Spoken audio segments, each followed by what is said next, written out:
Good morning and welcome to the Literary Lair, to the first week of John Green month. Now, I'm sure you already know who he is. If not, allow me to explain. John Green is a young adult author and is also one of the first big YouTubers, along with his brother Hank. This week, since I already did The Fault in Our Stars last year, will be a sort of explanation video on how I came to know John Green, and a recap of what happened in The Fault in Our Stars, along with my thoughts after reading it a second time. Also, I think I'm going to stop with the jump cuts because I'm getting a bit nauseous. Roll the theme song.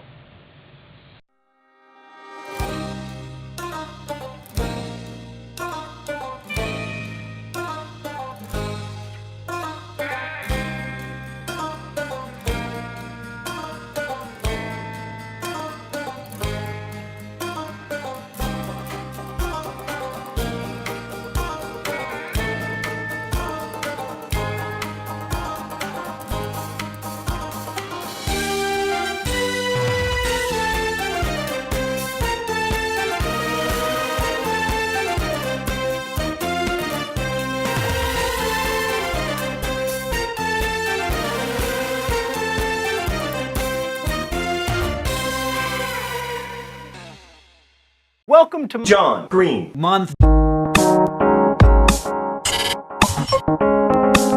My experience with John Green begins many years ago when I discovered his YouTube channel that he did with his brother Hank. I was actually more of a fan of Hank, since Hank makes really awesome songs and John made the boring fact videos. But I soon learned to like them both. Then I stopped watching them, but started again around the time that The Fault in Our Stars was coming out. I knew only one thing about the book at that time. It was narrated by a 16-year-old girl. and then I took off my bra. That's it. And then I stopped watching them again. Soon I started watching again, but I had no intention of reading The Fault in Our Stars. Then I did read it. And it is one of the best books I've ever read. It's a great book, and it tugs at your heartstrings in all the right areas. John Green is an immensely talented author, and I'm happy to have read his books. So, on to the recap. I'm going to give a small summary of the main plot, spoilers ahead. If you intend to read this book, don't watch the rest of the video. And I apologize if it doesn't have a lot of jokes. I really don't want to joke about the book, but it does deserve a review. The cover. I've sort of already gone over this in one of my other reviews, but I'll go over it again. I love this cover. It's honestly one of the best book covers I've ever seen. The thing is, there's not a lot on it, which is good, because you shouldn't be judging a book by the cover. If you look at any of John Green's other books, even the title really gives away what the book is going to be about. With this book, you really don't know what to expect unless you read a summary online or heard somebody tell you about the book. Like I had no idea going into it what it was about, and I'm happy because that made the experience a lot better. So, let's get to the story. 16-year-old Hazel Grace Lancaster is forced by her parents to attend a support group for children living with cancer. She doesn't want to go because her mom is making her go because she thinks she's depressed, which in Hazel's words is a side effect of dying.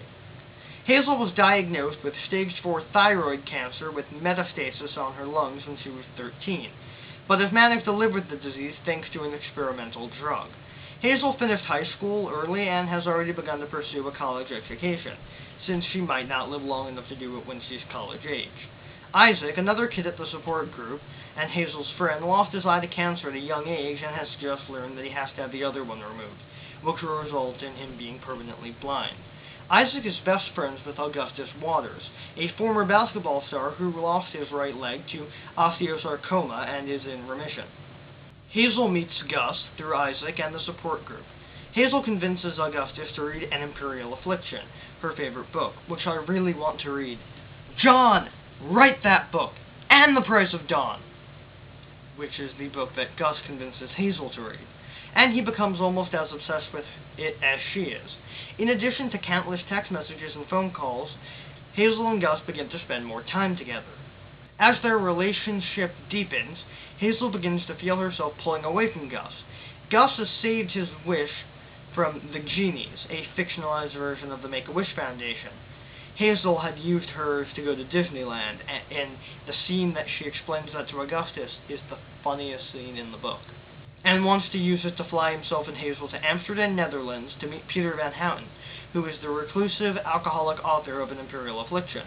While she is overjoyed by the proposal, Hazel decides that she doesn't want to pursue a relationship with Gus, so that she can minimize the pain her eventual death will cause him, as Gus lost his former girlfriend to cancer, which is honestly touching. Hazel realizes that she sees herself as a grenade, and her tearful admission of this scares her parents, although they do their best to comfort her. After waking up in agony due to pain in her head, Hazel is admitted to the hospital with serious pneumonia. During her week of convalescence, Gus visits several times without her knowledge, and informs her that he cares about her more than he worries about the pain she could cause him. After her release, she realizes that she is indeed in love with him, and after some consultation with her doctors, she is cleared to fly to Amsterdam with Gus and her mother to meet Peter Van Houten. However, the day they leave, Hazel hears Gus and his mother having a fight, which she never brings up. On their first night in Amsterdam, they are treated to an elaborate meal courtesy of Van Houten, and on their first real date, which is one of the best scenes in the book. Their meeting with the author goes less smoothly, as it emerges that his assistant set it up without his full knowledge in the hopes that it would inspire him to give up alcohol and write again. Van Houten is scornful and rude to the teens and refuses to answer their questions. Distraught by their reception, Hazel and Augustus leave Van Houten's house, accompanied by his now ex-assistant.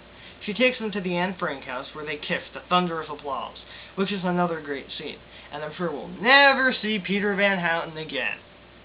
Afterwards, Augustus reveals that his cancer has returned, and has metastasized to other parts of his body, which is what the fight was about.